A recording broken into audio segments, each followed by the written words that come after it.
नेपाल सरकारले सरकारी स्वामित्वको नागरिक एप सार्वजनिक गरेको छ, जस अन्तर्गत हामीले नागरिक एपलाई प्रयोग गरेर विभिन्न अनलाइन कामहरू गर्न सकिनेछ।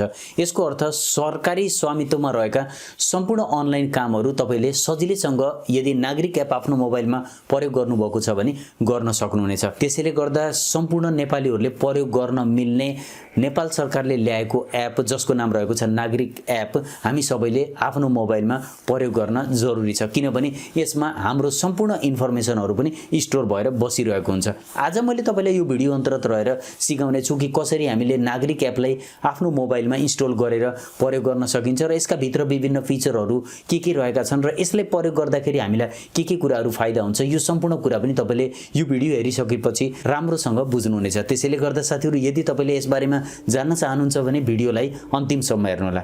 तर साथीहरू अगाडि बढ्नुभन्दा पहिले यदि तपाई च्यानलमा नयाँ हुनुहुन्छ भने च्यानललाई सब्स्क्राइब गरिदिनु होला, किनभने आगामी समयमा पनि मैले यस्तै खालका भिडियोहरू तपाईको लागि ल्याइराख्छु छु। नमस्कार, म कृष्णघिमिरे आजको यो भिडियोमा तपाईलाई स्वागत गर्न चाहन्छु। ल साथीहरू टपिक सुरु गरौँ।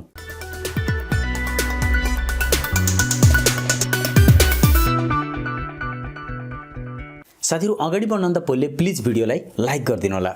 अब लागौँ डाइरेक्टली मोबाइलतर्फ र जानौँ कि नागरिक एपलाई हामीले आफ्नो मोबाइलमा कसरी प्रयोग गर्न सकिन्छ। ल हेर्न सक्नुहुन्छ साथीहरू, हामी आफ्नो मोबाइल स्क्रिनमा आइसकेका छौँ। सबैभन्दा पहिले तपाईँले नागरिक एप प्रयोग गर्नको लागि प्ले स्टोरमा जानु होला। प्ले स्टोरमा गएर यहाँनिर नागरिक एप भनेर सर्च गर्नु होला। हेर्न सक्नुहुन्छ नागरिक एप बीटा भनेर लेखेको छ। बीटा भनेको अहिले भर्खरै नयाँ हो र यो टेस्टिङ फेजमा नै छ र यो एप्लिकेसन हेर्न सक्नुहुन्छ यति क्विक डाउनलोड भइरहेको छ कि यो हिजोसम्म लगभग हिजो खुलेको र हिजो र आजको समयमा कुरा गर्नुहुन्छ भने अहिले लगभग 50,000 डाउनलोड भइसकेका छन्। त्यसैले गर्दा यो एप्लिकेसन आगामी समयमा हामी सबैले युज गर्नुपर्ने हुन्छ। त्यसकारणले तपाईँले यसलाई युज गर्नु होला र इन्स्टल गरिसकेपछि तपाईँले ओपन गरिदिनु होला। हेर्न सक्नुहुन्छ नागरिक एप सरकारी सेवा हातमा भनेको छ र यसमा सेलेक्ट ल्याङ्ग्वेज भनेको छ। यसमा तपाईँले एउटा भाषा चुज गर्नुपर्ने हुन्छ। अब नेपाली नागरिक एप भएको हुनाले हामीले आज नेपाली नै चुज गरेर हेरौँ। जस्ट नेपालीमा टच गर्दै मैले र डाइरेक्टली अगाडि बढ्नुहोसमा टच गरिदिनु होला। अब हेर्न सक्नुहुन्छ नागरिकता विवरण हेर्न पाउनुहुन्छ तपाईँले यो एप्लिकेसनबाट भनेको छ। त्यस्तै अरू विभिन्न काम जस्तै स्थायी लेखा प्यान नम्बरको विवरण पनि तपाईँले डाइरेक्टली यहाँबाट हेर्न सक्नुहुन्छ र डाइरेक्टली हेर्न सक्नुहुन्छ सञ्चय कोषको विवरण पनि तपाईँले हेर्न सक्नुहुन्छ। यदि तपाईँ सरकारी कर्मचारी हुनुहुन्छ अथवा तपाईँले कुनै ब्याङ्कमा सञ्चय कोष गर्नुभएको छ भने पनि हेर्न पाउनुहुन्छ र त्यस्तै तपाईँले नागरिक लगानी कोषको सम्पूर्ण विवरण पनि यहाँ रहन्छ। त्यस्तै तपाईँले अन्य विभिन्न सेवाहरू जस्तै मतदाता परिचय पत्र गुनासोहरू दिन सक्नुहुन्छ। लोकसेवा र सामाजिक सुरक्षा कोष जस्ता विभिन्न सरकारी कामहरू तपाईँले डाइरेक्टली यस एपबाट गर्न सक्नुहुन्छ। अब डाइरेक्टली तल हेर्न सक्नुहुन्छ एप सुरु गर्नुहोसमा टच गरिदिनु होला। अब यहाँ टच गरिसकेपछि हेर्न सक्नुहुन्छ भनेको छ नागरिक एपमा स्वागत छ, आफ्नो मोबाइल नम्बर उल्लेख गर्नुहोस्। तपाईँले नागरिक एपमा आउनको लागि तपाईँले आफ्नो मोबाइल नम्बर नै युज गर्नुपर्ने हुन्छ र त्यसैले गर्दाखेरि हामीले आफ्नो जुन मोबाइल नम्बर हामीले आफ्नो प्रयोग गरेका छौँ र त्यो मोबाइल नम्बर तपाईँको आफ्नो नाममा हुनुपर्छ। यहाँ लेखेको पनि छ नागरिक एपमा दर्ता हुनको लागि नागरिकले आफ्नै नाममा दर्ता भएको मोबाइल नम्बर प्रयोग गर्नुपर्दछ।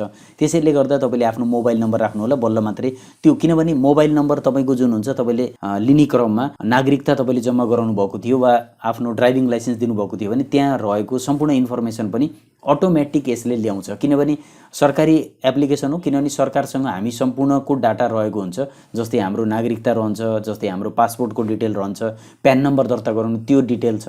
त्यसैले गर्दा यो एप्लिकेसनले सजिलैसँग काम गर्छ। अब हामीले आफ्नो मोबाइल नम्बर यहाँ राखिदिनु पर्ने हुन्छ। मैले आफ्नो मोबाइल नम्बर राखेको छु, सेक्युरिटी कारणले यसलाई मैले ब्लर गराउनु परेको छ साथीहरू, त्यस्तै तरिकाले बुझ्नु होला।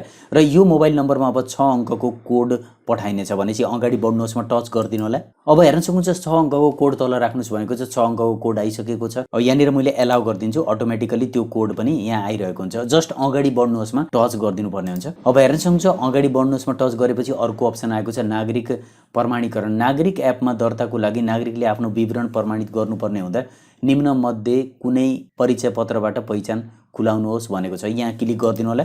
यहाँ टच गरेपछि नागरिकता, मतदाता परिचय पत्र वा राहदानी यिनी मध्येबाट कुनै पनि एउटा लगाउन सक्नुहुन्छ। अब हामीले कमनली नागरिकता नै युज गर्नुपर्ने हुन्छ। जस्ट नागरिकतामा टच गरिदिनु होला। अब तपाईँले आफ्नो नागरिकताको सम्पूर्ण डिटेल राख्नुपर्ने हुन्छ। जस्तै तपाईँले आफ्नो नागरिकता नम्बर, जारी भएको जिल्ला, जन्ममिति यस्ता सम्पूर्ण डिटेलहरू तपाईँले यहाँ राख्नुपर्ने हुन्छ। अब हेर्न सक्नुहुन्छ साथीहरू मैले आफ्नो लगभग सम्पूर्ण डिटेल यहाँ राखेको छु। तपाईँले पनि आफ्नो नागरिकताबाट यो सम्पूर्ण इन्फर्मेसनहरूलाई यहाँ राख्नु होला र डाइरेक्टली अगाडि बढ्नुहोसमा टच गरिदिनु होला।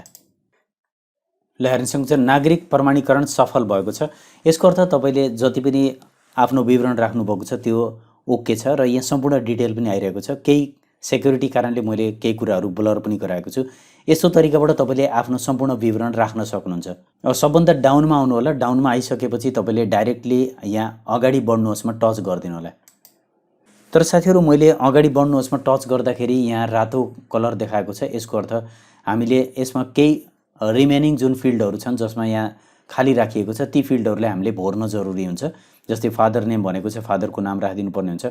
आमाको नाम भनेको छ, यतापट्टि आमाको नाम राखिदिनु पर्ने हुन्छ। मदर्स नेम भनेको छ र यहाँ जसरी पहिले हाम्रो नागरिकतामा विवरण राखिएको थियो त्यो विवरण राम्रोसँग राख्नको लागि यहाँ सम्पूर्ण डिटेल मागेको छ। यसको अर्थ इङ्ग्लिसमा राख्नको लागि र आमाको नाम त्यहाँनिर हुँदैन थियो, त्यसैले गर्दा त्यो राख्नको लागि भनेको छ। र यो सम्पूर्ण कुरा तपाईँले यहाँ राखेर फेरि अगाडि बढ्नुहोस्मा टच गर्नुपर्ने हुन्छ।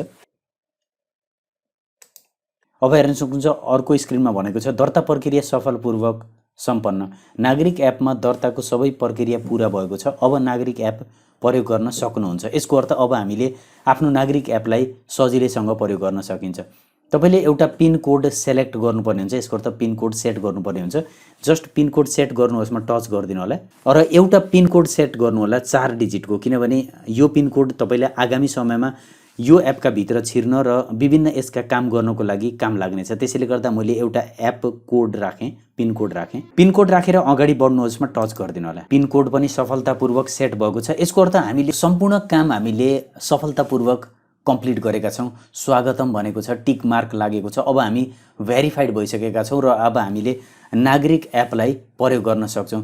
र विभिन्न इन्फर्मेसनहरू अलरेडी यदि तपाईँले पहिले प्रोभाइड गर्नुभएको थियो भने त्यो इन्फर्मेसनहरू यहाँ एभाइलेबल पनि रहन्छन् वा तपाईँले आफ्नो इन्फर्मेसन हेर्न पनि सक्नुहुन्छ। जस्तै यदि तपाईँले प्यान दर्ता गराउनु भएको छैन भने यहाँबाट प्यानको लागि पनि दर्ता गर्ने अप्सन आउँछ। जस्ट यसमा टच गरेर म देखाउँछु, मेरो अलरेडी प्यान दर्ता छ। अब मैले प्यान नम्बर राखेर बुझाउनुहोस्मा टच गर्नुपर्ने हुन्छ। यदि मसँग प्यान नम्बर छ भने प्यान नम्बर राखेर बुझाउनु पर्ने हुन्छ भने प्यान दर्ताको लागि फेरि तपाईँले प्यान दर्ता गर्नुहोस्मा टच गर्नुपर्ने हुन्छ। जस्तै मसँग पहिले अलरेडी एउटा प्यान नम्बर भएको हुनाले मैले यहाँनिर प्यान नम्बर राखिदिन सक्छु। जस्तै मैले आफ्नो प्यान नम्बर राख्न गइरहेको छु। अब यहाँ मैले प्यान नम्बर राखेको छु र बुझाउनुहोस् गरेपछि यो बुझाउन सकिन्छ। यदि तपाईँको प्यान दर्ता छैन भने माथि आई आइकनमा एउटा मैले भिडियो बनाएको छु, त्यसमा प्यान कसरी दर्ता गराउने, प्यान कसरी बनाउने सम्पूर्ण कुरा देखाएको छु। तपाईँले त्यो हेरेर आफ्नो प्यान बनाउनु होला। बुझाउनुहोस्मा टच गरिदिनु होला। ल हेर्न सक्नुहुन्छ साथीहरू, मेरो प्यान नम्बर राख्दा बित्तिकै अटोमेटिकली मेरो सम्पूर्ण इन्फर्मेसन, मेरो फोटो पनि यहाँ आइसकेको छ। यस्तो तरिकाबाट हामीले आफ्नो प्यानलाई पनि सजिलैसँग यसमा राख्न सकिन्छ। एउटा नम्बर राख्दा बित्तिकै सम्पूर्ण कुरा यहाँ आइसकेको हुन्छ। म ब्याक गएर देखाउन चाहन्छु अब तपाईँलाई। अब जस्तै शैक्षिक विवरण भनेको छ, यसमा जानुभयो भने तपाईँले विभिन्न शैक्षिक विवरण जस्तै तपाईँले एचएससीबी कहाँबाट पास गर्नुभयो, एसएलसी कहाँबाट पास गर्नुभयो, यी सम्पूर्ण डिटेल पनि तपाईँले यहाँबाट राख्न सक्नुहुन्छ। अगाडि बढ्नुहोस्मा टच गरेर सजिलैसँग ती डिटेलहरू राख्न सक्नुहुन्छ।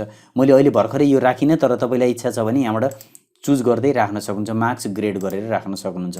र त्यस्तै तपाईँले यतापट्टि हेर्न सक्नुहुन्छ नागरिक लगानी कोषमा यदि तपाईँ सरकारी कर्मचारी हुनुहुन्छ भने नागरिक लगानी कोष नम्बर राखेर अगाडि बढ्नुहोस् गराएर सम्पूर्ण डिटेल राख्न सक्नुहुन्छ। त्यो पनि तपाईँको सो गर्छ। र त्यस्तै सञ्चय कोषको डिटेल तपाईँले यहाँ राखेर पनि गर्न सक्नुहुन्छ। जस्तै युसिआइएन नम्बर भनेको छ, यो नम्बर तपाईँले केवाइसी भेरिफाई गर्नुभएको छ भने त्यसमा पाउनुहुन्छ र यसमा अगाडि बढ्नुहोस् गरेपछि त्यसको इन्फर्मेसन पनि यहाँ आइहाल्छ। र त्यस्तै साथीहरू तपाईँले मेरो गुनासो भन्ने अप्सनमा गएर यदि तपाईँले कुनै गुनासो छ भने डाइरेक्टली यहाँबाट सरकार सामु आफ्नो गुनासो राखिदिन सक्नुहुन्छ। अहिलेलाई यहाँ केही प्रब्लम देखाएको छ र यहाँबाट हामीले यसलाई गुनासोको लागि पनि युज गर्न सकिन्छ। त्यस्तै तपाईँलाई म अरू देखाउन चाहन्छु। नागरिकता मेरो डिटेल यहाँ सम्पूर्ण आइसकेको छ। यसमा टच गरेर मेरो नागरिकता हेर्न सक्छु। नागरिकता नम्बर राखेर यहाँ नागरिकता कुन जिल्लाबाट जारी भएको यहाँ जन्ममिति राख्दा बित्तिकै डाइरेक्टली मेरो नागरिकता पनि सो गरिदिन्छ। अब नागरिकता लिङ्क गर्नको लागि निम्न विवरण भर्नुहोस् भनेको छ।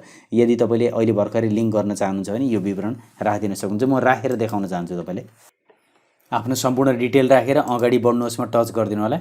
ल हेर्छौँ चाहिँ यो सम्पूर्ण राखिसकेपछि मेरो सम्पूर्ण डिटेल नागरिकताको डिटेल पनि यहाँ आइसकेको छ। यस्तो तरिकाबाट हामीले आफ्नो नागरिकता विवरण पनि यहाँबाट हेर्न सकिन्छ।